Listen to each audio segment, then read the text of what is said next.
Assalamualaikum warahmatullahi wabarakatuh. Alhamdulillahilladzi khalaqal mauta wal hayata liyabluwakum ayyukum ahsanu amala.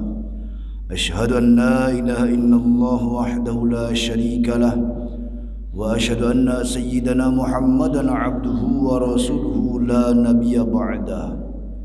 Allahumma salli wa sallim ala sayyidina wa habibina wa syafi'ina wa maulana Muhammadin wa ala alihi wa ashabihi ajma'in, amma ba'd. Qala Allah ta'ala fi kitabihil karim, a'udzu billahi minasy syaithanir rajim, bismillahirrahmanirrahim. Ya ayyuhan nasu u'budu rabbakumul ladzi khalaqakum wal ladzina min qablikum la'allakum tattaqun.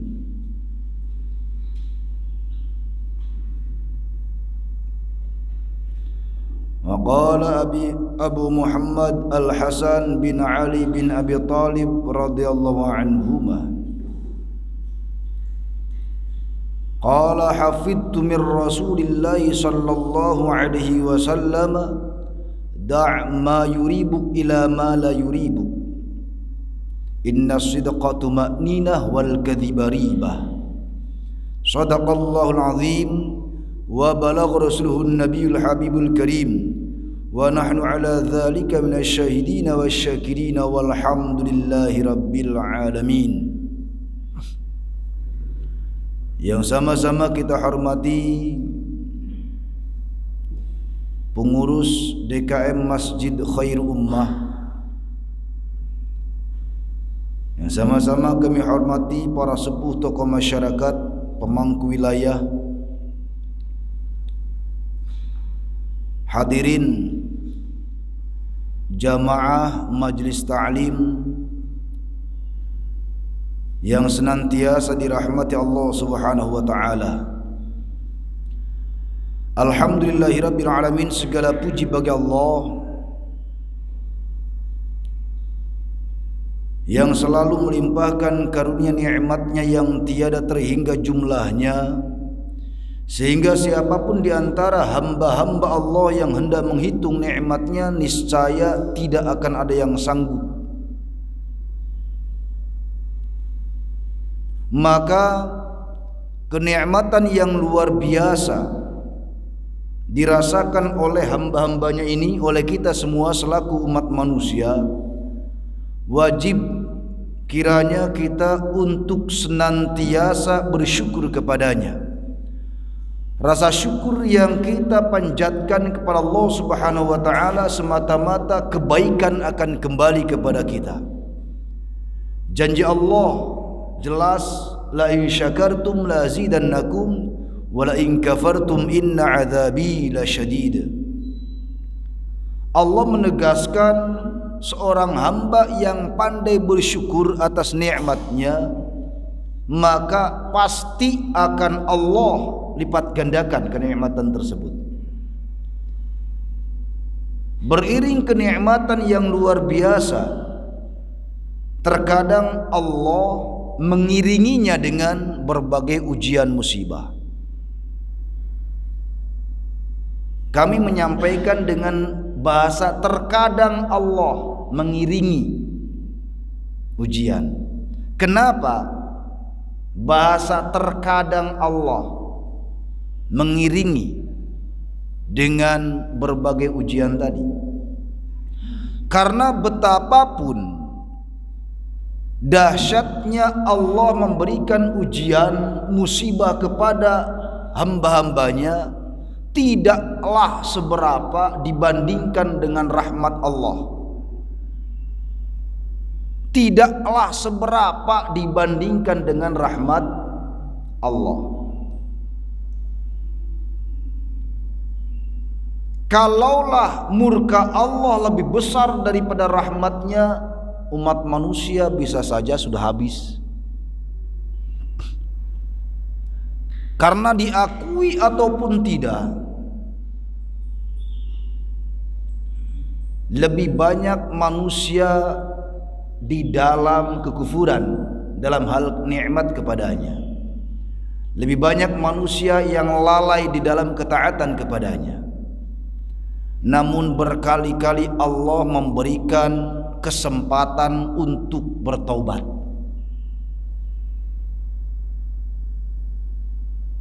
Allah dengan rahmatnya yang betapa luas tidaklah serta-merta menghukum manusia ketika lalai. Allah sanggup seumpama atas ketidaktaatan manusia, umpama dia dengan mudahnya meninggalkan sholat, Allah matikan saat itu, Allah sanggup. Nah kalau model begini kan habis manusia ya. Ya, umpama gitu. Dengan alasan perjalanan orang enggan sholat, tahu-tahu orang banyak tergeletak di jalan. Kalau Allah murkanya dahsyat. Dengan alasan kerja orang mudahnya meninggalkan sholat. Andai murka Allah lebih dahsyat, itu orang yang pada lalai dengan alasan-alasan tadi tahu-tahu tergeletak. Kayaknya banyak banget di jalan-jalan. Kayaknya banyak banget di pasar-pasar. Orang mendadak tergeletak.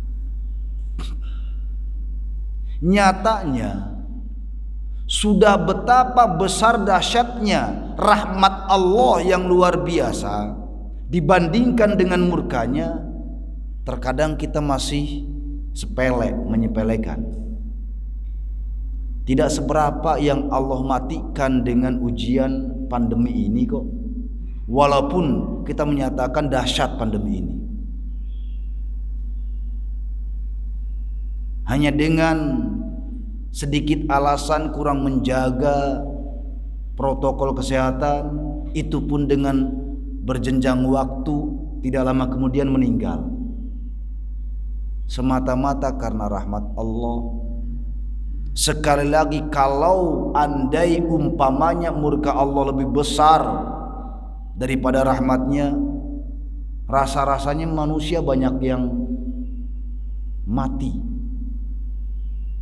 Melihat manusia banyak yang melalaikan sholat, Allah murka, matikan saat itu. Kayaknya banyak orang tergeletak di mana-mana. Kalau seandainya terjadi seperti ini, nyatanya tidak. Allah selalu memberikan kesempatan dan kesempatan lagi. Namun sampai kapan ketika kesempatan-kesempatan itu Allah berikan dan kemudian manusia dengan mudahnya melalui, mengabaikannya. Maka jangan salahkan ketika kemudian pada saat waktunya tiba, atas kesempatan-kesempatan yang Allah berikan kemudian mudahnya dilalaikan, sesekali Allah murka, yang kemurkaannya membuat kita kaget. Kembali kepada syukur.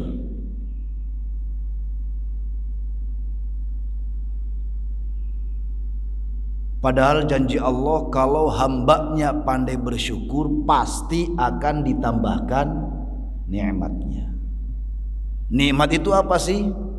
Kesenangan hati. Sesuatu yang menyenangkan hati itu nikmat. Tidak harus berupa materi. Sesuatu yang menggembirakan hati itu nikmat. Tidak harus berupa sesuatu yang kasat mata. Kesehatan nikmat.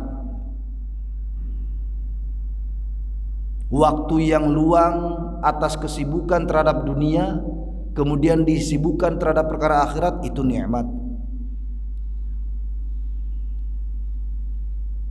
Jangan-jangan kita ini masih kurang dalam bersyukur kepada Allah Subhanahu wa ta'ala. Itu sebabnya sesekali Allah memberikan ujian. Sedikit-sedikit Allah cabut kenikmatan itu. Mudah-mudahan Allah jadikan kita hamba-hambanya yang senantiasa pandai bersyukur, yang menjadikan wasilah bertambahnya nikmat dan dijauhkan dari bala bencana. Semoga saudara-saudara kita yang sedang sakit, apapun jenis penyakitnya, Allah sembuhkan. dan yang sudah meninggal insyaallah husnul khotimah. Amin ya rabbal alamin. Salawat beserta salam semoga tetap terlimpahkan kepada baginda Nabi Muhammad sallallahu alaihi wasallam, kepada keluarganya, sahabatnya, tabi'in, tabi'ut tabi'in, sampailah kepada kita selaku umatnya yang mudah-mudahan kelak di yaumil qiyamah kita layak mendapatkan syafaat Rasul. Amin ya rabbal alamin.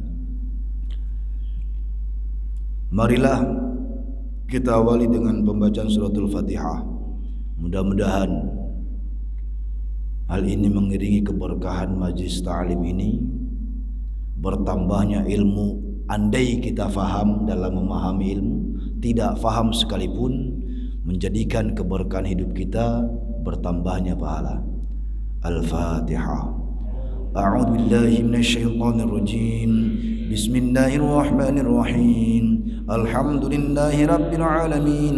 Arrahmanir rahim. Maliki yaumiddin. Iyyaka na'budu wa iyyaka nasta'in. Ihdinas siratal mustaqim. Siratal ladzina an'amta 'alaihim ghairil maghdubi 'alaihim waladdallin.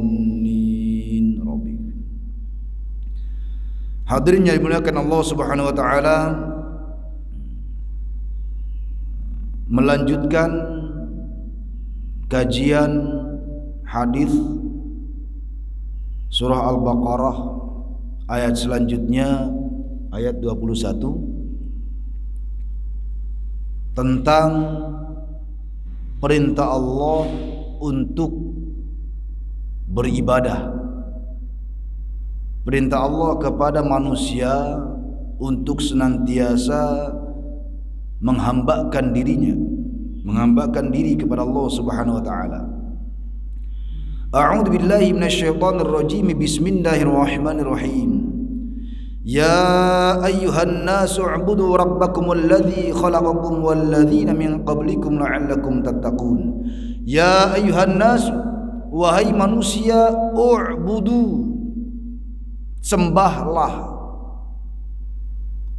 oleh kalian, rabbakum, Tuhan kalian, alladzi khalaqakum, yang menciptakan kalian, wal ladzina, dan orang-orang, min qablikum, dari sebelum kalian, la'allakum tattaqun, agar kalian bertakwa.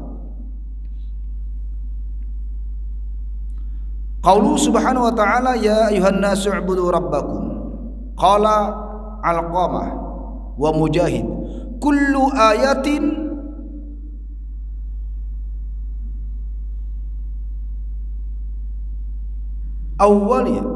awwalaha ya ayuhan nas fa innama nazalat bi Makkah. Alqamah dan Mujahid berkata, setiap ayat yang diawali ayat tadi dengan kalimat ya ayuhan nas, maka ayat tadi turun di kota Makkah. Wa kullu ayatin awwalaha ya ayyuhalladzina amanu fa innama nazalat bil Madinah. Dan setiap ayat yang permulaannya berbunyi ya ayyuhalladzina amanu, maka ayat tadi turun di Madinah. Ini penyebutan ciri tentang ayat.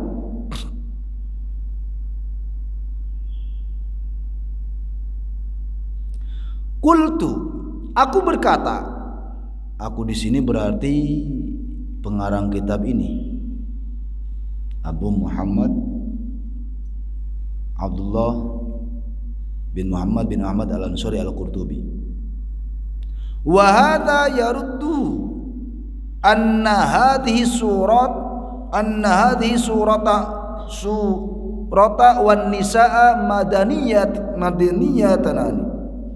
madaniyatani wa fihima ya ayuhan nas. Hal ini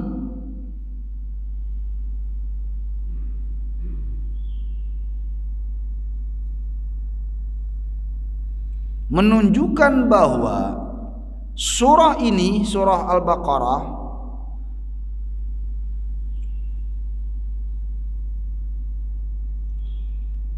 dan surah An-Nisa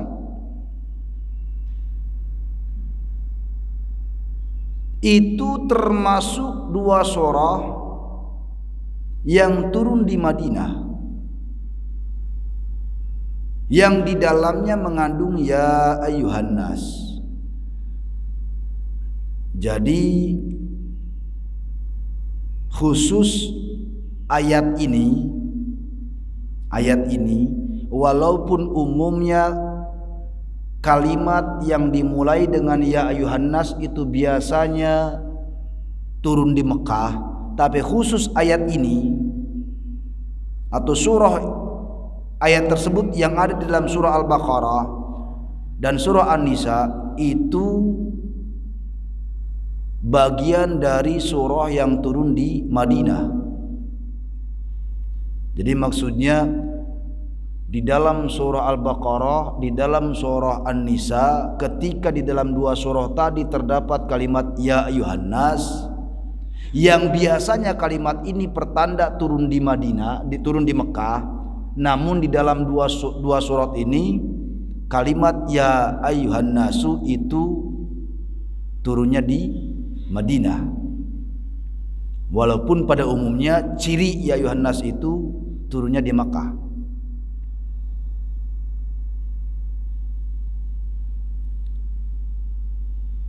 Hadirin yang dimuliakan Allah Subhanahu wa taala.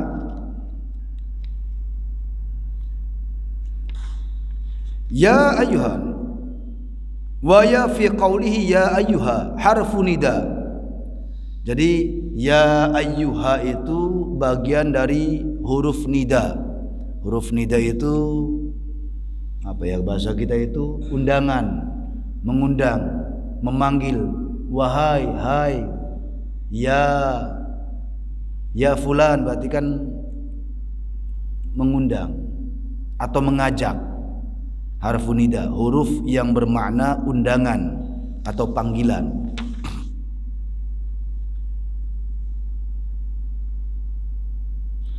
Waqtulifa minal muradi bin nasi huna ala qaulaini.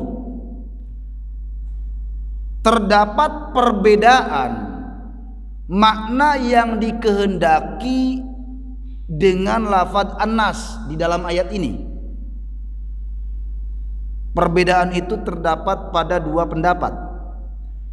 Jadi yang dimaksud ya ayyuhan nas di dalam ayat tadi, ya ayyuhan nasu ubudu rabbakumul ladzi khalaqakum wal ladzina min qablikum la'allakum tattaqun. Kata an-nas di dalam ayat ini ada perbedaan pendapat yang dikehendaki, yakni dua pendapat.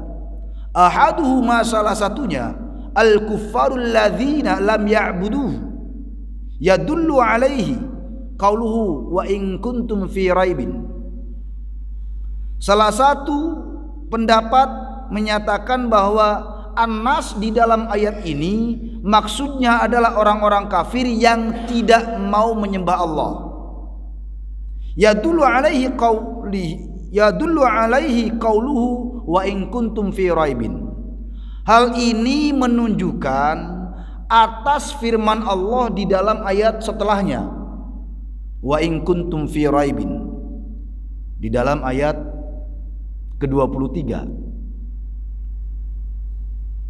Ini menunjukkan kata-kata kufar dalam kalimat an-nas sesuai dengan yang dikehendaki pada ayat setelahnya, wa in kuntum fi raibin.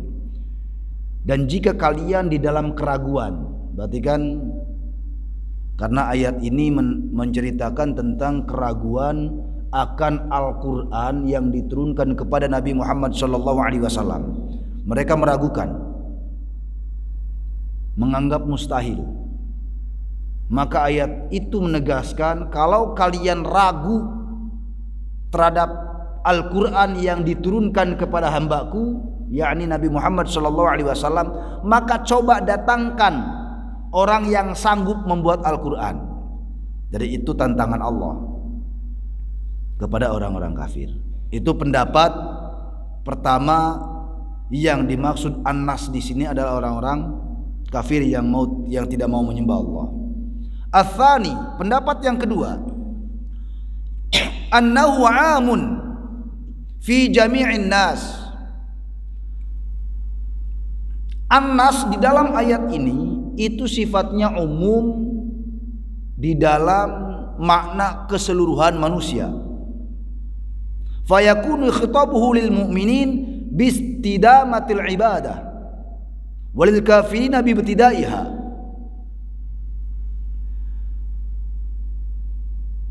Lafaz an-nas di dalam ayat tadi itu bersifat umum untuk segenap manusia.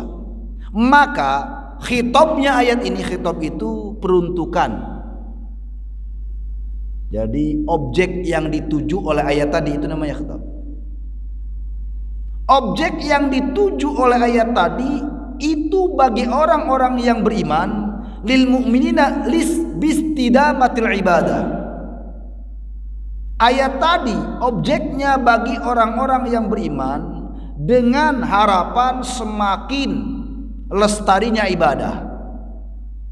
Walil kafirina bibtidaiha, dan objeknya juga bisa jadi untuk orang-orang kafir untuk memulai beribadah. Artinya untuk memulai kesadaran beribadah kepada Allah Subhanahu wa taala. Wa hadza hasanun, yang demikian ini baik. Artinya pendapat yang kedua lebih masuk.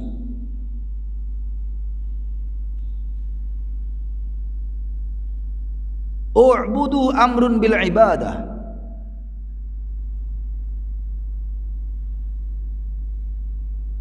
Firman Allah yang berlafaz u'budu, ya ayuhan nasu u'budu, itu adalah perkara yang berkaitan dengan penyembahan. Ibadah itu penyembahan lahu kepada Allah. Wal ibadatu huna ibaratun an tauhidihi wal tizami syara'i dini.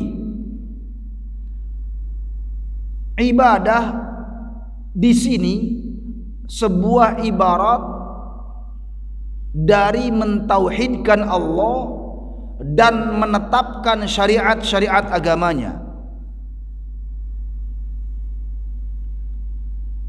Qauluhu ta'ala alladzi khalaqakum khassa ta'ala khalaqahu lahu min baini sa'iri sifatihi idza kanatil arab muqirratin bi anna allaha khalaqaha. Lafaz alladzi khalaqakum itu khusus, yang Allah khususkan.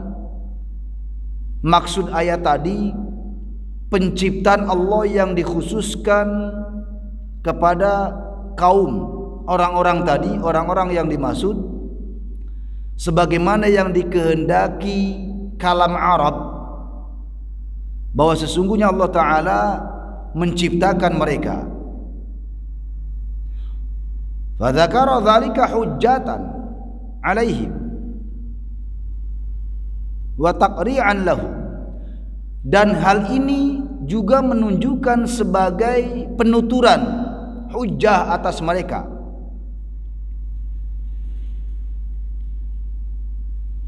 Walladzina min qablikum fayuqalu idza thabata indahum khalaqahum thabata indahum khalaqa ghairahum. Yang dimaksud walladzina min qablikum di sini adalah Allah sudah menetapkan bagi mereka penciptaan sebelum mereka. Artinya Allah itu bukan pencipta barang baru yang saat ini, tapi Allah juga menciptakan makhluk sebelum engkau, yakni kaum-kaum sebelumnya Allah juga menciptakan. Ini sebagai penegasan bahwa Allah itu bukan perkara manusia, atau Allah itu bukan perkara yang dianggap manusia pada umumnya. Ini kursi tentu yang menciptakan saat ini siapa orangnya. Artinya orang baru yang menciptakan barang baru. Yang membuat kursi ini adalah orang saat ini.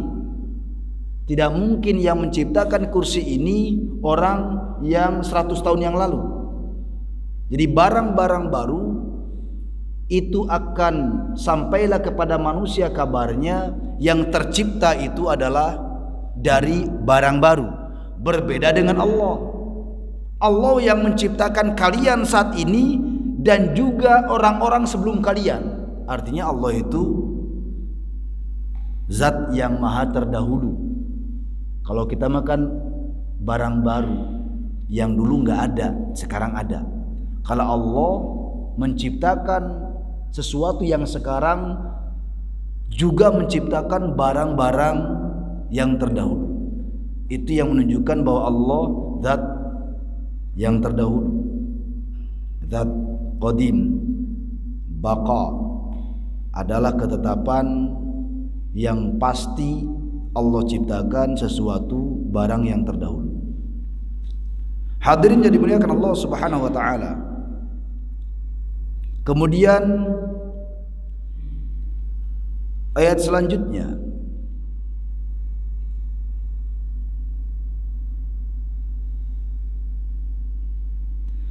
alladzi ja'ala lakumul arda firasyan was samaa'a binaa'an wa anzala minas samaa'i maa'an fa akhraja bihi minats thamarati rizqan lakum fala taj'alu lillahi andada wa antum ta'lamun. Alladzi ja'ala lakumul arda firasyan was samaa'a binaa'an, yaitu zat yakni Allah yang menjadikan bumi untuk kalian sebagai hamparan, dan Allah jadikan langit sebagai bangunan. Tapi yang dimaksud bangunan di sini adalah atap. Wanzala minas samai, dan Allah turunkan dari langit ma'an, air hujan. Fa akhraja bihi, maka Allah keluarkan bihi dengan air hujan tadi, sebab air hujan tadi, minats thamarati, dari berbagai macam buah-buahan, rizqan, sebagai rizki lakum bagi kalian. Fala taj'alu, maka janganlah sekali-kali kalian menjadikan lillahi, bagi Allah, andadan, tandingan-tandingan, saingan-saingan. Wa antum ta'lamun, dan kalian orang yang mengetahui, sementara kalian orang yang mengetahui. Jadi maksudnya ayat ini, segala sesuatu Allah ciptakan. Allah memulai penciptaan dalam ayat ini mengabarkan sesuatu yang besar saja. Langit dan bumi langsunglah, otomatis yang ada di langit maupun yang ada di bumi otomatis ciptaan Allah. Jadi Allah langsung mengabarkan penciptaan yang besarnya. Langit dan bumi Allah ciptakan dengan segala isinya, dengan segala kemanfaatannya. Nah, kalau sudah tahu bahwa Allah yang menciptakan itu semua, maka jangan sekali-kali kalian menjadikan tandingan-tandingan bagi Allah. Jadi jangan membuat begini, andadan di sini niddun, tandingan. Ini bahasa psikologi manusia. Kalau kita, ini mohon maaf nih ya, kita beranalogi kepemimpinan. Ada bos perusahaan atau PRW lah ya, ketua DKM kita kebetulan PRW. Beliau pemimpin di wilayah ini. Kira-kira ridho enggak kalau ada dibuatin tandingan? Ada ingin ngajak bersaing, gue jadi RW tandingan gitu. Terima tidak hati? Tidak mungkin terima. Kita kepala keluarga, ada yang nandingin jadi kepala keluarga kita. Sama aja mau menggeser kedudukan kita sebagai suami. Tandingan itu sampai kapanpun sifatnya tidak meridhoi. Hatta di dalam pertandingan resmi umpama sekalipun, sepak bola, voli, sifatnya tandingan di dalam pertandingan resmi sekalipun, hati itu tidak akan ridho ketika lawan harus menjadi tandingan dalam kemenangan. Jadi Allah tidak suka dengan segala kekuasaannya kok dibuat tandingan-tandingan. Maksudnya apa tandingan-tandingan ini? Betapa manusia seringkali mengabaikan akan tauhidnya Allah. Betapa ayat ini menyinggung kafir Quraisy yang membuat tandingan-tandingan bagi Allah dengan Latta dan Uzza. Ya Allah nggak terima lah, apalagi tandingannya cemen gitu. Ya, apalagi tandingannya cemen, kesel, cet dah. Tandingan gue modelnya begini. Ya, sama kita nih ahli catur gitu ya. Teman bawa orang yang katanya pintar catur, ternyata teman bawa pemain catur amatiran, tersinggung kita. Daya gue disepelein, katanya pinter, dikasih lawan yang model begini, kesel kita. Jadi ini bahasa yang disampaikan kepada kita dengan bahasa perumpamaan. Allah tidak suka, Allah pasti murka. Sudah tahu segala sesuatu Allah yang menciptakan, loh kok manusia buat tandingan buat Allah. Lata Uzza. Nah, zaman sekarang nggak ada sih Lata Uzza. Dunia itu simbolis aja untuk sekarang. Orang lebih khusyuk kalau main HP daripada sholat. Itu termasuk loh. Itu HP termasuk Lata dan Uzza. Sebab ketika menghadap Allah mestinya lebih khusyuk. Ketika lagi sholat itu berbagai ada suara mudah terdengar gitu. Penciuman tahu-tahu tajam lagi sholat. Aroma nih. Tahu-tahu nyampe lagi sholat. Harusnya khusyuk. Lagi main HP, orang teriak nggak denger ini. Aroma apa kayak lewat cuek. Nah ini Lata Uzza udah. Lah kan Allah marah. Tandingan gue cuman HP doang. Ya, Allah dikasih tandingan barang murahan. Dah ya. Masa ngadep gua kagak bisa khusyuk. Bagian ngadep HP lebih khusyuk. Nah, tandingan Allah HP. Allah kan murka, Allah marah kalau bahasa tandingan itu. Sebab ketika ke HP Allah manusia lebih khusyuk. Tandingan gua HP. Kalau bahasa kitanya begitu kan kesel. Nah itu. Andada, tandingan-tandingan.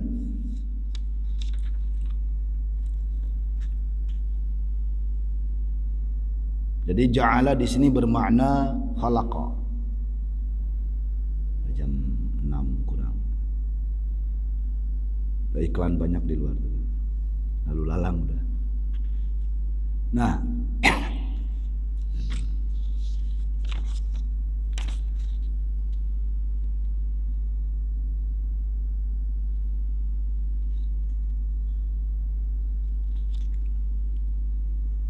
fihi sittu masail. Di dalam ayat ini terdapat 6 persoalan. 6 persoalan, Pak. 10 menit lagi. Di dalam ayat ini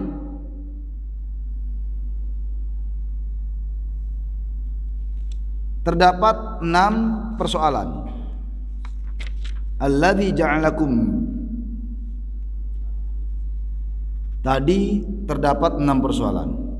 Al-ula qaulu ta'ala alladzi ja'ala ma'nahu huna sayyara. Menjadikan. Yang pertama, soal yang pertama, masalah yang pertama di dalam ayat alladzi ja'ala tadi, yang dimaksud ja'ala adalah bermakna sayyara, ay khalaqa, menciptakan, menjadikan.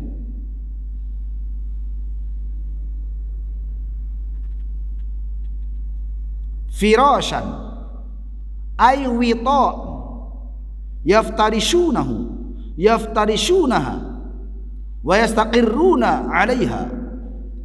Jadi firash di sini bermakna hamparan, juga bermakna pembaringan. Sebab zaman dulu, ini zaman dulu kan zaman sekarang. Kalau kita teringat dengan istilah nomaden, kaum nomaden itu. Sebab kaum Arab itu zaman terdahulu itu banyak nomaden tanpa rumah. Sudah terbiasa tidur langsung di atas tanah. Yaftarishunaha wa yastaqirruna 'alaiha. Mereka menggelar tempat tidur dan tinggal di dalamnya, artinya menetap untuk tidur. Ats-tsaniyah qala ashabu Syafi'i,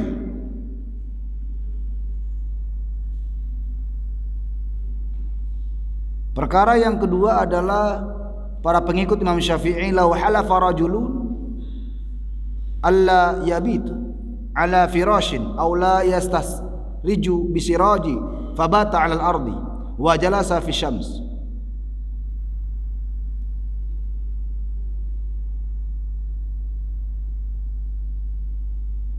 Kalau seseorang di dalam perjalanan kemudian waktunya tiba berhenti, dia akan menginap untuk beristirahat.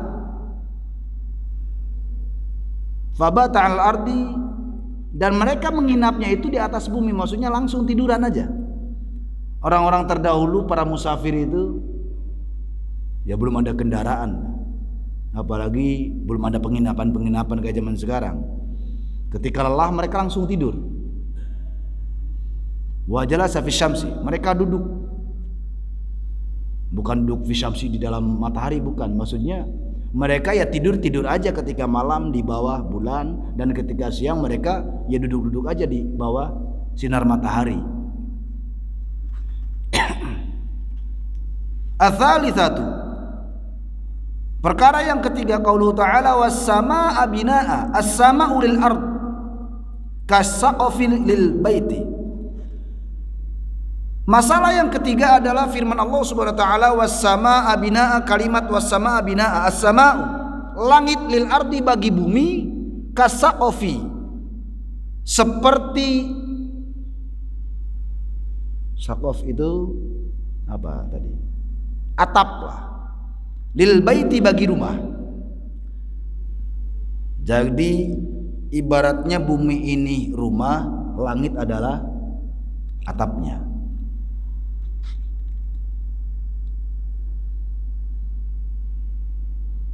Singkat, ar-rabi'atu, perkara yang keempat, qaulu ta'ala fa akhraja bihi minats tsamarati rizqan lakum. Nah, ini pembahasan tentang rizki dan ats-tsamarat. Perkara yang keempat, firman Allah Subhanahu wa taala yang berbunyi fa akhraja bihi minats tsamarati rizqan lakum. Ats-tsamaratu jam'u tsamrah. Ats-tsamarat itu jamak dari tsamrah, buah. Ats-tsamarat buah-buahan.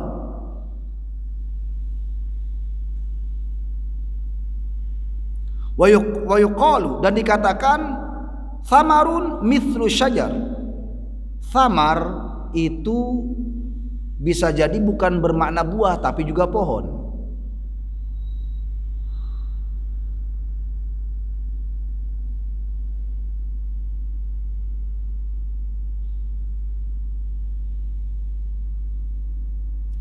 Wal ma'na fil ayat akhrajna lakum alwanan minats tsamarat.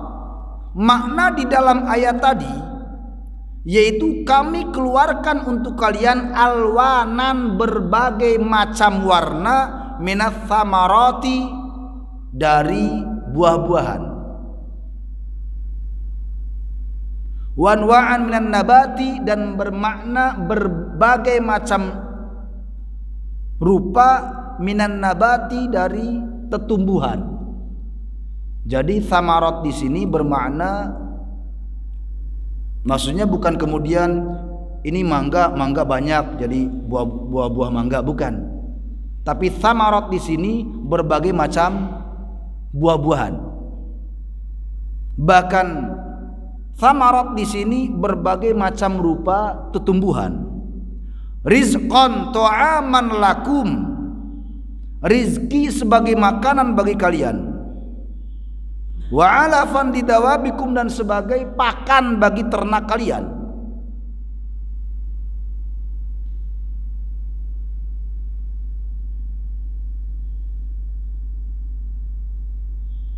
Wa qad madha al-kalamu fir rizqi mustawfa. Walhamdulillah. Dan sungguh sudah berlalu ucapan tentang rizki. Masih ingat yang dimaksud rizki itu apa? Perkara sebelumnya, rizki itu sesuatu yang dapat memberikan kemanfaatan tanpa hak kepemilikan.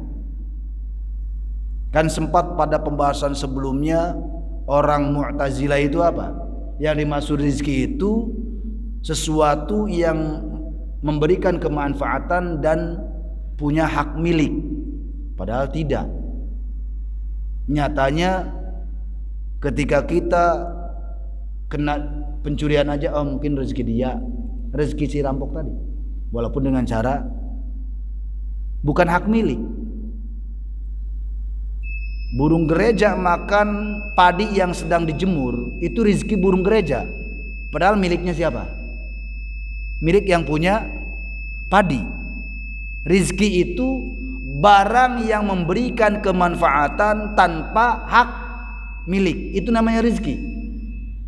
Masalah halal haram itu lain hukum, tapi rizki adalah sesuatu yang memberikan kemanfaatan tanpa ada hak milik. Sebab betapapun banyak ayat Allah yang menceritakan tentang ini. Allah memberikan rizki bagi hewan-hewan melata. Emang hewan melata punya hak milik? Ular makan ayam kita, hak milik kita dimakan ular. Ya milik ular itu berarti apa? Bukan milik ular, rizkinya ular.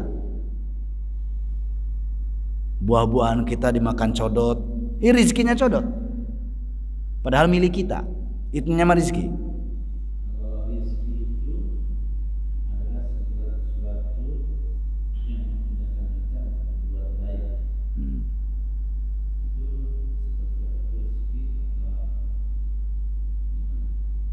rizki atau segala sesuatu yang memudahkan kita untuk berbuat baik. Bukan. Rizki itu segala sesuatu yang memberikan kemanfaatan, yang bermanfaat bagi kita, itu rizki.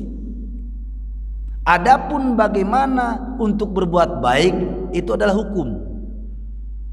Makanya ingat bagaimana ketika pertanggungjawaban Allah, ketika manusia bertanggung jawab di hadapan Allah, ketika semuanya harus bersaksi. Di antara harta bagaimana kamu mendapatkan, bagaimana kamu mengeluarkan, kan begitu. Itu rizki. Semua adalah rizki. Adapun nanti bagaimana akibatnya, itu adalah hukum. Perampok merampok bank, itu bank kan punya duit orang semua, banyak orang. Itu rizki, walaupun dari barang haram, ya rizki dia. Sebab apa? Segala sesuatu yang memberikan kemanfaatan itu sudah kehendak Allah. Kebetulan saja manusia yang melakukan. Lah kalau burung, codot, ular memakan sesuatu yang bukan milik dia, maka terbantahkanlah pendapat Mu'tazilah. Kata Mu'tazilah, rizki itu sesuatu yang memberikan kemanfaatan dan punya hak kepemilikan. Bahkan tidak mungkin. Bagaimana codot punya hak kepemilikan dari buah-buahan kita? Itu buah milik kita, tapi ya udah, rizki codot itu kalau malam. Bagaimana burung-burung gereja memakan padi kita yang sedang dijemur? Itu rizki dia, hak miliknya punya kita. Jadi kalau masalah mentasarufkan atau bagaimana seseorang mengeluarkan dampak dari manfaat atau madorot, itu kembali kepada hukumnya, bukan pada definisi rizki. Gitu Pak ya, Ustaz. Jadi rizki itu sesuatu yang memberikan kemanfaatan. Nah di sini ditegaskan kembali, Fa in qila kaifa atlaqa ismu rizki ala ma yakhruju minats thamarat qabla tamalluki. Bagaimana mutlaknya nama rizki atas apa sesuatu yang keluar dari buah-buahan sebelum kepemilikan. Itu tadi yang saya bilang tadi. Bagaimana mutlaknya nama rizki atas sesuatu yang keluar dari buah-buahan sebelum kepemilikan. Contoh dah, sebelum kepemilikan begini. Pohon di jalan-jalan gitu. Pepohonan di sepanjang jalan itu kan umum ya.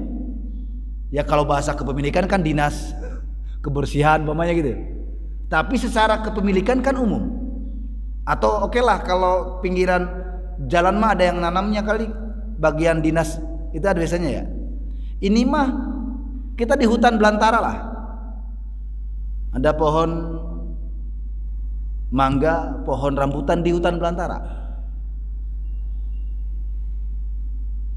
Siapapun boleh mengambil. Kita boleh mengambil karena tanpa dia codot, burung siapapun boleh ngambil. Itu rizki. Itu juga membantah faham Mu'tazilah bahwa kata mereka bagian daripada nama rizki itu adalah kepemilikan. Tidak ada pemiliknya itu pohon. Kita boleh. Kalau menurut Mu'tazilah berarti nggak boleh dong kita makan itu buah-buahan di hutan belantara. Karena bukan hak kepemilikan. Sementara Nabi sendiri membolehkan kok. Ketika nih ngomongin, nih seringkali yang terjadi kan ada pohon nih, kita punya pohon. Atau tetangga punya pohon mangga nih, dahannya condong ke kita atau pohon kita condong ke tetangga, maka dahan yang condong ke arah yang bukan tanah kita itu milik dia ya. Kepemilikannya itu kan pohon milik kita, tapi condongnya satu dahan umpamanya ke lahan orang tetangga kita. Lah si lahan tadi milik siapa?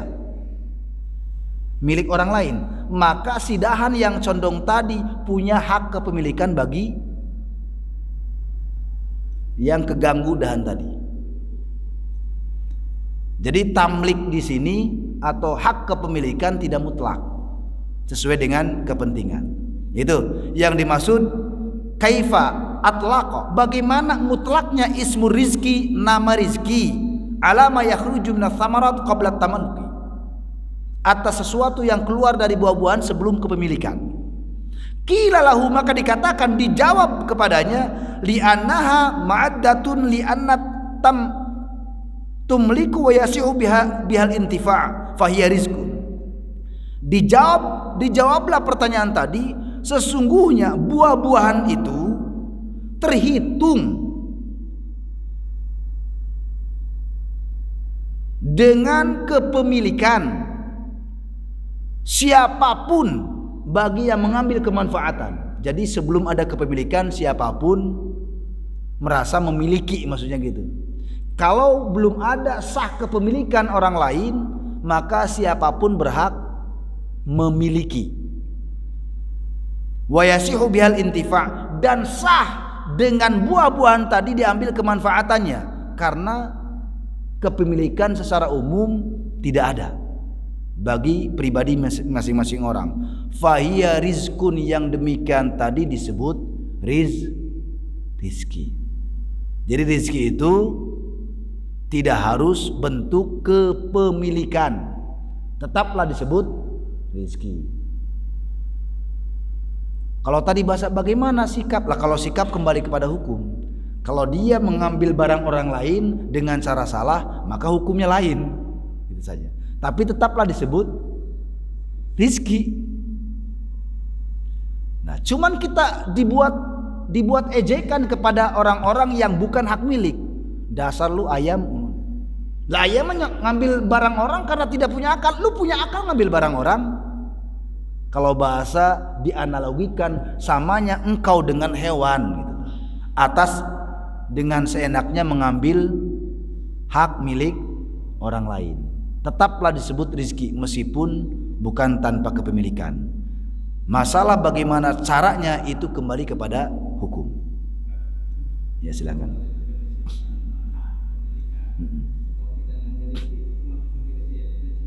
Rizki juga. Maksudnya ini puncak dari sesuatu yang tidak punya identitas, apalagi punya hak memiliki, itu lebih. Tanpa hak kepemilikan saja itu disebut rizki, apalagi punya hak kepemilikan. Tentu secara definisi rizki masuk, secara definisi hukum lebih masuk. Ini menegaskan, beliau itu bertanya, negesin sebenarnya. Kalau punya hak kepemilikan bagaimana? Ya lebih-lebih. Gitu ya.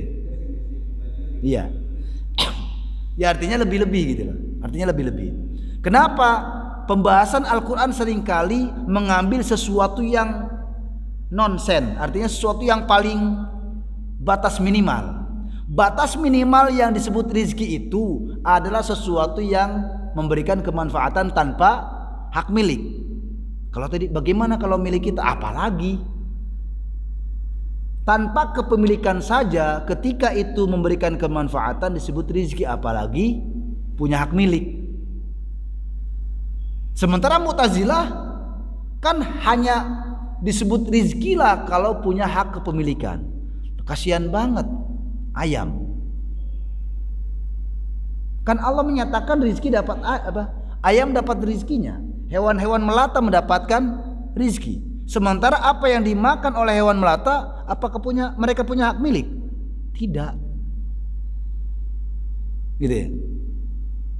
Jadi kalau kita menyatakan bagaimana dengan hak milik kita, yaitu lebih-lebih secara hukum masuk. Bukan kemudian tadi, oh berarti kita masuk Mu'tazilah, tidak. Bagaimana kita mempraktekkan hal itu adalah kembali kepada hukum. Bagaimana definisi tadi lebih kepada menguatkan kepemilikan, itu lain hal. Kalau kita menyatakan sesuatu yang memberikan kemanfaatan itu sudah disebut rizki tanpa harus hak milik, apalagi hak milik. Kalau Mu'tazilah enggak, kalau belum hak milik tuh tidak disebut rizki. Nah terus apa namanya? Sebab kata rizki itu umum, bukan hanya kepada manusia, tapi kepada semua makhluk Allah. Yang kalau kita mengambil makan minum saja, hewan-hewan melata juga mendapatkan rizki tanpa hak kepemilikan. Jadi itu kan? Ya silakan. Gimana? Rizki. Makanya ada yang menyatakan carilah rizki yang halal. Itu rizki yang haram. Ada manfaatnya enggak? Ada. Buat makan minum. Ya. Hasil apapun ada itu rizki. Cuman masalahnya halal atau haram. Makanya saya tegaskan kembali kepada kebiasaan makhluk Allah. Loh, kamu kan manusia punya akal. Ketika legitimasi hukum atas rizki yang engkau lakukan harus halal, maka jadilah tamlik. Ini bicara hukum.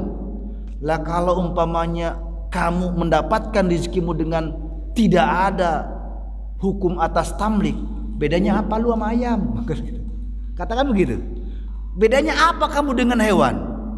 Lah hewan asal nyerobot wajar, kagak punya akal. Lu kalau bahasa orang Betawi gitu. Hewan itu tidak taklif. Hewan itu tidak terikat dengan hukum syariat, ya bebas mereka. Lah manusia terikat dengan hukum syariat, maka harus ada hal-hal yang tidak melanggar hukum. Maka tadi ada istilah carilah rezeki yang halal. Sebab yang haram pun disebut rezeki, karena memberikan kemanfaatan pada dia. Jadi akibat dari perbuatan itu kembali kepada hukum, bukan kepada definisi. Gitu Pak. Monggo. Segala sesuatu yang memberi manfaat pada kita. Kalau kita minum di mana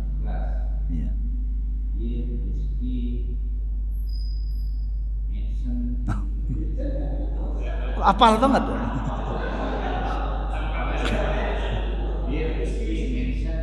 Topi miring ya. Iya. Itu berarti bukan rezeki itu karena tidak memberikan manfaat. Nah, ini pertanyaan kritis yang begini saya suka. Kira-kira bagi yang minum tadi ada manfaat tidak? Kalau bagi yang minum tadi ada manfaat, itu rezeki. Perbedaannya begini. Ini saya bukan melegalkan miras ya, tetap haram hukum syariat. Orang Indonesia itu kan lucu, bergaya hidup ala-ala Eropa. Di Eropa ada musim dingin. Ini kebiasaan ya, kembali kepada tradisi adat budaya. Nah, mereka itu meminum khamar kalau bahasa alkohol tadi itu kan bukan gaya hidup. Karena awalnya hanya sebagai penghangat tubuh. Lah kalau sudah gaya hidup kan lain hal. Artinya apa? Kalau di sana ada istilah kemanfaatan untuk menghangatkan badan. Nah sekarang Indonesia umpamanya, tadi kritisnya, lah kalau minum minuman keras, nyimeng, nyabu gitu aja lah, yang model-model begitu. Saya tanya balik, bagi dia ada manfaat tidak? Ada. Berasa bebas gitu. Ya berarti rezeki bagi dia. Nah, kata kita yang tahu hukum rusak kan? Kata kita yang tahu hukum rusak. Maka kata kita yang berakal daripada hukum tadi berarti bukan rezeki lo, karena itu merusak. Sama tadi, bagaimana dengan barang curian? Kata kita yang kata dia bermanfaat itu rezeki bagi dia, karena dengan cara itu dia makan dan minum. Cuman kalau kita berbicara hukum, iya ada manfaatnya. Awas lo ya, ada pembalasan. Wes, ya perlu Pak. Tapi tentu pemberantasan itu harus dengan cara-cara yang ma'ruf. Daripada yang dikhawatirkan oleh kita apa? Kita mengatasi kemungkaran, jangan sampai melahirkan kemungkaran yang baru, jangan. Karena bagaimanapun kalau kita berbicara keadilan tindakan hukum itu harus jelas. Misal kita tetap sepakat apapun bentuk dari pelanggaran hukum adalah haram. Misal gini, kadang saya itu walaupun sedih juga menyesali. Mohon maaf, kadang orang-orang yang kadang sangat menyesalkan adalah dia jualan. Ini mudah-mudahan kedengaran di luaran ya. Ini nyampe gak keluar? Kalau nyampe sih alhamdulillah. Ini orang jualan nih. Jualan sih gak seberapa. Udah bagus tuh jualan ya. Dengan jualan itu dia mendapatkan rezeki yang halal. Di sisi pindah tadi botol-botolan. Ya.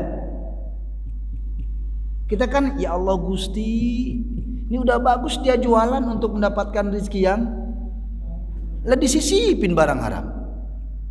Gitu.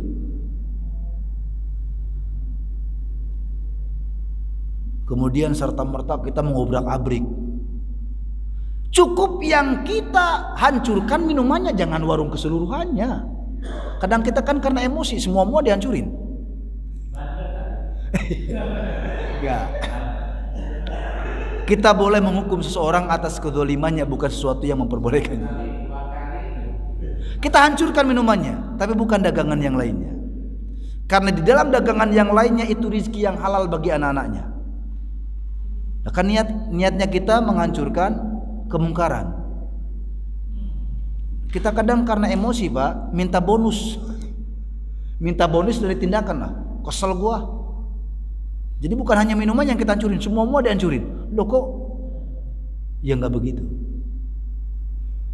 Jadi kadang manusia itu ketika melampiaskan atas nama syariat dengan tadi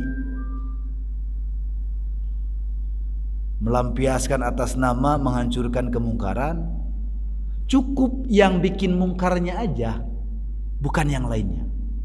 Saya sepakat hancur-hancurin, tapi bukan yang lainnya. Pelajarannya apa?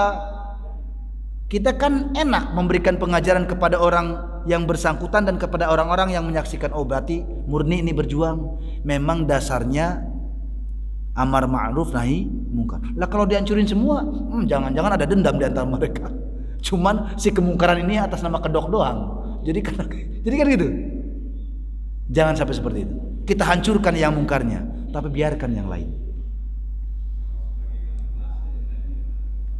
Ya kita kan tidak tahu atas nama kamuflase. Yang saya bilang tadi, kalau saya ketika menilai seseorang di dalam kebaikan dan keburukan, saya memilih kebaikannya. Ini orang lagi jualan, tadi saya bilang, ya Allah, ini orang kan lagi nyari makan, udah bagus nih jualan dia, disisipin. Kalau tadi kamuflase, paling kamuflase bicara prosentasi aja. Misal prosentasi gini, saya sepakat kalau bahasa kamuflase begini, ini warung, timbang jualan gorengan pak, tapi banyakkan minumnya, berarti kamuflase kan? Kalau harus pun bersuudon mungkin begitu, timbang gorengan doang, tapi banyakkan minumannya, nah berarti kamuflase. Umpamanya kalau saya mengikuti logika semacam itu. Tapi kalau tadi dia udah jualan pada umumnya kok bagus, disisipin tadi.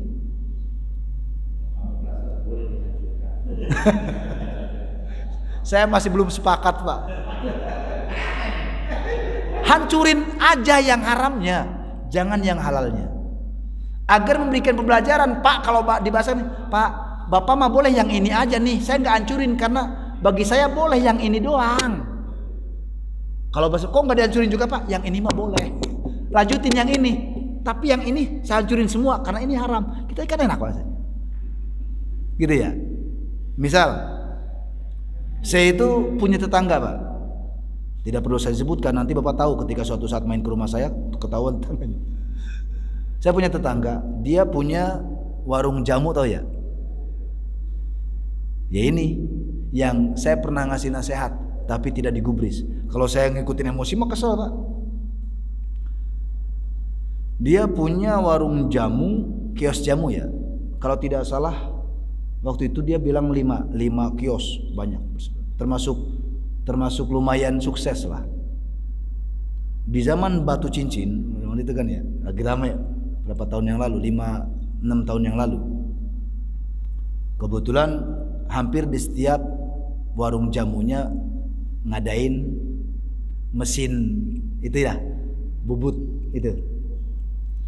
Kebetulan emang saya suka Pak. Tapi saya alhamdulillah nggak pernah beli. Dikasih dari jamaah gitu. Entah cincinnya udah jadi, entah bahan. Nah, tidak sedikit bahan yang dapat saya, karena saya tahu tetangga saya punya mesin itu, dia pun ngajak, ayo Ustaz, biar dijadiin di sana. Saya ke sana. Itunya mah di luar mesinnya. Waktu itu dia nawarin kopi Ustaz. Ya, alhamdulillah kalau ada mah. Nah, saya waktu itu tidak sengaja masuk. Kalau itu kan di luar tongkrongannya. Saya masuk ke dalamnya. Itu di pojokan yang Bapak sebutin tadi apa aja tadi? Yes, pokoknya beberapa. Di antara 5 tadi, saya kalau tidak salah 2 atau 3 tempat saya singgahi. Karena dari awal saya jadi penasaran, jangan-jangan yang lainnya sama. Sama Pak, ada begituannya. Sebagai teman kan kita, ya Allah Gusti, ini orang udah bagus, jualan jamu, kan nyehatin Pak. Tapi tadi sudah menjadi keumuman ternyata, mohon maaf mungkin tidak semua. Tapi gara-gara kejadian begitu saya jadi survei Pak. Walaupun mungkin tidak semua. Rata-rata kios jamu yang saya singgahi tadi, pingin tahu ada begituannya. Lah kok saya ngasih tahu Pak, mohon maaf, Bapak udah bagus punya usaha jamu, kok ada yang model seperti itu? Gimana bos, dia suka banyak request dari supir-supir. Ya abaikan saja ngapa? Supir datang kan buat pegelinu segala macam. Ketika ditanya ada, ya udah abaikan saja. Ya itu penghasilannya besar juga dari itu Pak. Kan repot tuh sampai sana. Penghasilannya besar juga dari, ya kan orang kan kalau nafsu jualan kan untung rugi ya. Untungnya doang yang dipikirin. Dia tidak tahu bahwa banyak akan kerugian. Saya sampaikan Pak, Saya mah kalau ngomong syariat juga ketinggian kali. Saya nakutin aja bahasanya. Saya bilang Bapak secara hukum udah tahu pasti itu barang haram. Sekarang seawam-awamnya orang tahu kan yang begitu haram? Tahu ya? Seawam-awamnya orang. Saya waktu itu mengancam dengan bahasa hukum. Pak, tidak takut Pak. Ada razia gara-gara minuman yang tidak seberapa. Mungkin kata Bapak ada untungnya gede, tapi bikin yang model begini yakin gak bakal lestari Pak. Yakin gak bakal lestari.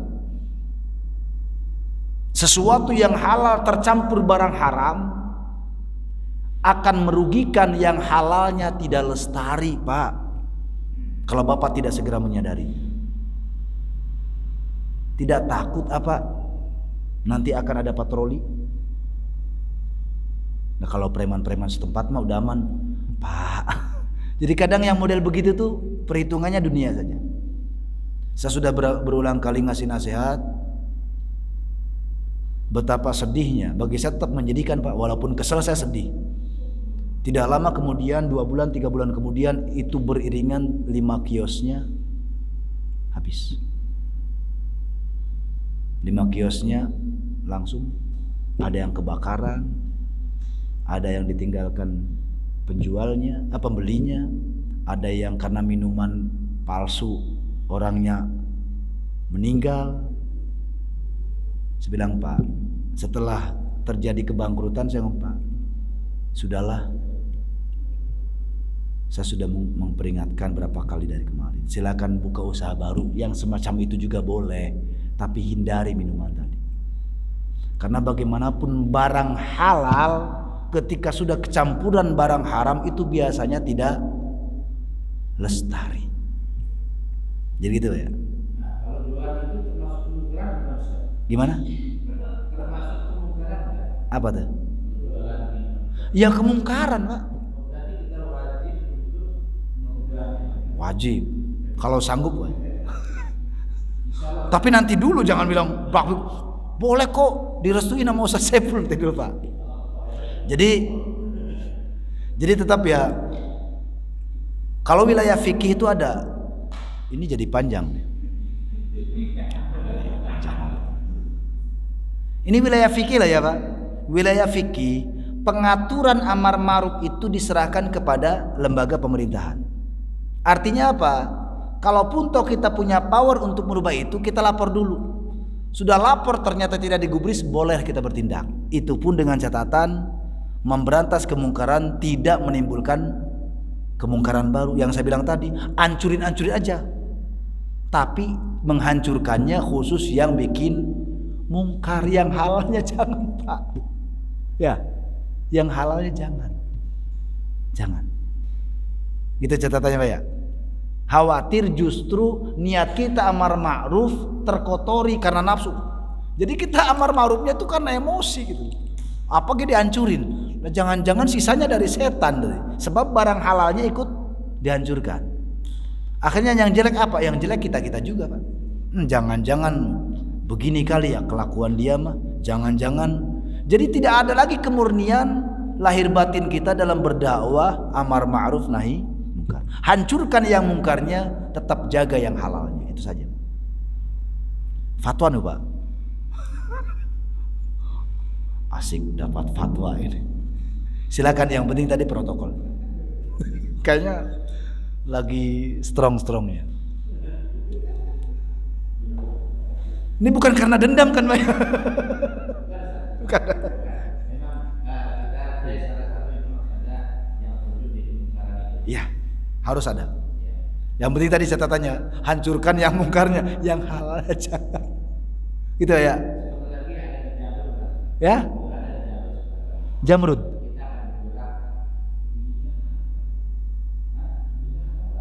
Nah, iya ya tadi. Nih ya. Nih, hukum fikih mengharamkan pada beberapa aspek dari barang haram. Membelinya, ya, menjualnya, membawanya. Kita bawa aja nggak boleh Pak. Kecuali ada alasan, kita bawa buat barang bukti. Strategi. Strategi menikmati dia. Jadi segala sesuatu yang beriringan dengan perkara haram maka haramlah hukumnya. Membelinya, menjualnya, membawanya, mencatatnya, nyatetin aja kita ikut haram, Pak. Sebab ikut melestarikan kemungkaran. Wah, ini ada berapa botol ya? Maksudnya orang yang punya tujuan memperjualbeli, kalau kita nyatetin ada sekian botol untuk memberantas sih nggak masalah. Oh iya, 1 botol sekian ribu, Pak. Ya nggak begitu. Jadi apapun yang berkaitan dengan barang haram maka efeknya menjadi haram. Menjual, membeli, mengantar, mencatat, apapun itu maka menjadi barang haram. Jadi jangan mentang-mentang kan saya mah jual doang, nggak meminum, enggak. Ini khawatir juga masyarakat awam belum nyampe ke wilayah ini. Kan haramnya meminum, kalau menjual lah sama aja, Pak. Ya tetap nggak boleh, Pak. Jual beli menjualnya haram, membelinya haram. Oh, kalau itu boleh.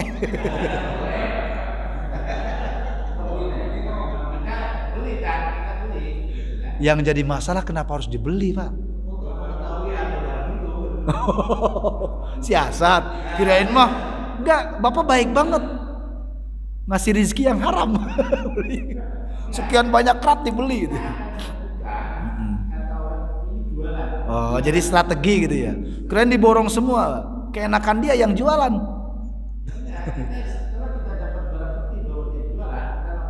Oh, ya. Berarti strategi ya, bukan borong ya. Kalau borong keenakan dia. Udah borong nih, keenakan dia kita hancurin, rugi. Jadi cukup seperti itu ya, Pak. Lanjut sambil ngobrol santai. Wallahu a'lam bishawab. Demikian, mudah-mudahan bermanfaat bagi kita semua. Nah, tadi untuk menjaga kelestarian dari mukadimah, saya di dalam mukadimah tadi membawakan satu hadis, perlu kiranya saya sampaikan kembali. Di dalam mukadimah saya membawakan satu hadis begini. An Abi Muhammad Al-Hasan bin Ali bin Abi Thalib radhiyallahu anhu qala, hafiztu min Rasulillah sallallahu alaihi wasallam, da' ma yuribuk ila ma la yuribuk, inna sidqa tuma'nina wal kadhiba riba. Ini mungkin menjadi pedoman dakwah kita.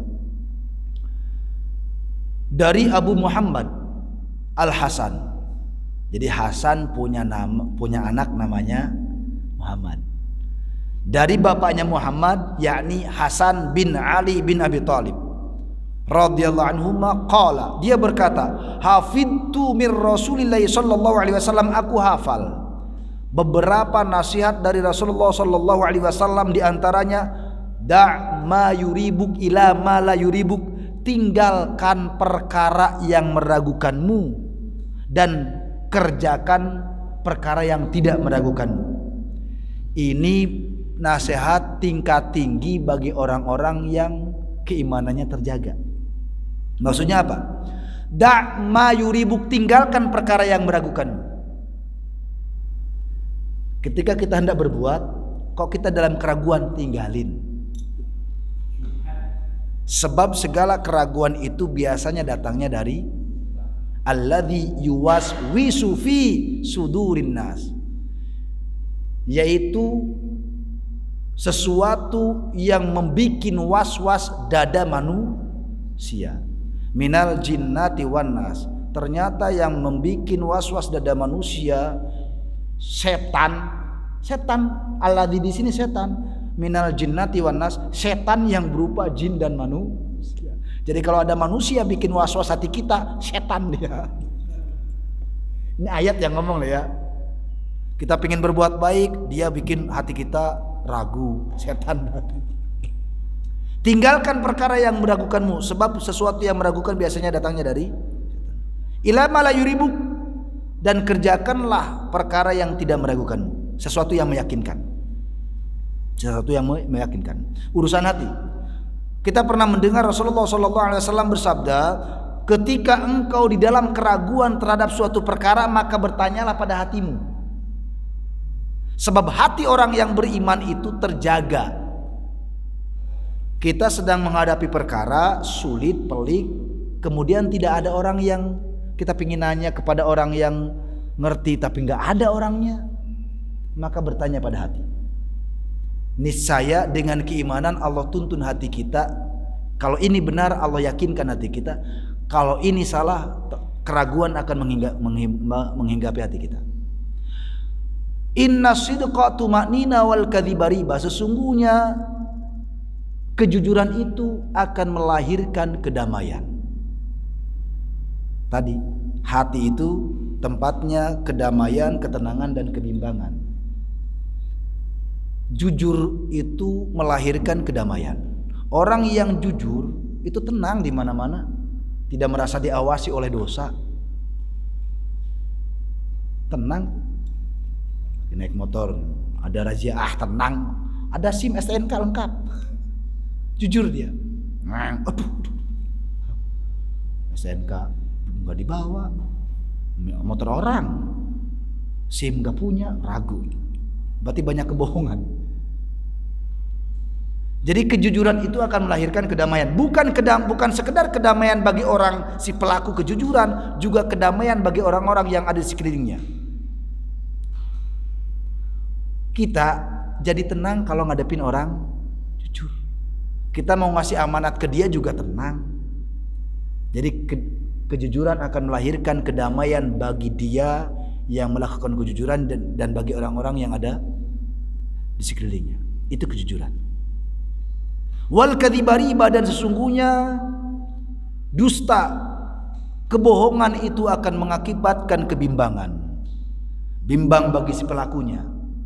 Dia pergi kemana-mana bimbang, Pak. Jangan-jangan dihantui oleh dosa. Ketemu sama orang, jangan-jangan mau nagih lagi. Jangan-jangan mau, bawaannya bimbang. Mengakibatkan bimbang bagi si pelakunya, juga bimbang bagi orang-orang yang ada di sekelilingnya. Orang gak bakal percaya, Pak, kepada pembohong. Dia kan pembohong. Orang bimbang kalau ngasih kepercayaan ke dia. Bahkan seandainya si pembohong ini suatu saat berkata jujur, orang masih bimbang. Dia kan pernah bohong. Jangan-jangan bohong lagi. Itu. Ini sebenarnya hadis ini berkaitan ayat tadi. Ketika kita menyembah kepada Allah, la bisyak, tidak dengan keraguan, tapi dengan keyakinan, dengan kepastian. Orang kalau menyembah Allah, la'allakum tattaqun, itu akan melahirkan keyakinan yang kuat. Maka ayat selanjutnya kan wa in kuntum fi raibin, dan jika kalian fi raibin, di dalam keraguan, mimma, dari ayat-ayat nazalnya yang kami turunkan. Itu kan raib, keraguan. Nah, orang yang beriman, orang yang bertakwa itu mestinya yakin ketika menyembah kepada Allah. Harus yakin. Dengan keyakinan itulah hati menjadi. Sebab orang yang bertakwa, orang yang beriman itu mestinya beriringan dengan kejujuran. Ya ayyuhalladzina amanu taqullaha wa kunu ma'as shadiqin. Wahai orang-orang yang beriman, bertakwalah kepada Allah dan senantiasa bersama orang-orang yang jujur. Untuk menjaga keimanan dan ketakwaannya lestari, harus seiring sejalan dengan kejujuran. Demikian wallahu a'lam bishawab. Tadi karena bahas sampai pertanyaan begini, jadi ingat hadis tadi ketinggalan, harusnya tadi di awal diceritakan. Tapi bagus menjadikan saya teringat dengan hadis tadi, bahwa bertakwa kepada Allah dengan bentuk ta'abbud kita kepadanya harus dengan keyakinan tanpa keraguan sedikit pun. Sebab keyakinan itu yang menjadikan hati tenang. Dan puncak dari ketenangan hati itu adalah kejujuran dalam menerima keyakinan terhadap Allah Subhanahu wa taala. Wallahu a'lam bishawab. Mohon maaf kalau ada tutur kata yang kurang berkenan. Mudah-mudahan Allah senantiasa menambahkan ilmu kita. Dengan keilmuan ini Allah menambahkan keyakinan kita untuk menjadi hamba-hambanya yang beriman dan bertakwa kepadanya. Amin ya rabbal alamin. Al-Fatihah. A'udzu billahi minasyaitonir rajim. Bismillahirrahmanirrahim. Alhamdulillahi rabbil alamin arrahmanir rahim maliki yaumiddin. Iyyaka na'budu wa iyyaka nasta'in ihdinas siratal mustaqim siratal ladzina an'amta 'alaihim ghairil maghdubi 'alaihim waladdallin. Rabbighfirli wa demikian. Sekali lagi mohon maaf kalau ada tutur kata yang kurang berkenan. Wallahul muwaffiq ila aqwamit thoriq. Assalamualaikum warahmatullahi wabarakatuh.